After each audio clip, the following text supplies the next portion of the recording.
یہ حقیقت ہے اس زندگی کی، تم لوگوں پر اللہ تعالیٰ جل شانہ رحم کرے، اپنے غفلت سے ہوشیار ہو جاؤ، اپنی نیند سے بیدار ہو جاؤ، اس سے پہلے کہ یہ شعور ہو جائے فلاں شخص بیمار ہو گیا ہے، مایوسی کی حالت ہے، کوئی اچھا حکیم بتاؤ، کسی اچھے ڈاکٹر کو لاؤ، پھر تمہارے لیے حکیم اور ڈاکٹر بار بار بلائے جائیں اور زندگی کوئی بھی امید نہ دلائے،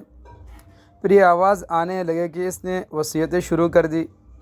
یہ لو اس کی تو زبان بھی باری ہو گئی، اب تو آواز بھی اچھی طرح نہیں نکلتی، اب تو وہ کسی کو پہچانتا بھی نہیں،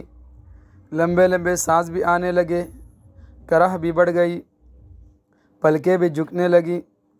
اس وقت تجھے آخرت کے احوال محسوس ہونے لگیں گے، لیکن زبان تتلا گئی، اب کوئی بات کہہ بھی نہیں سکتا، بھائی بند رشتہ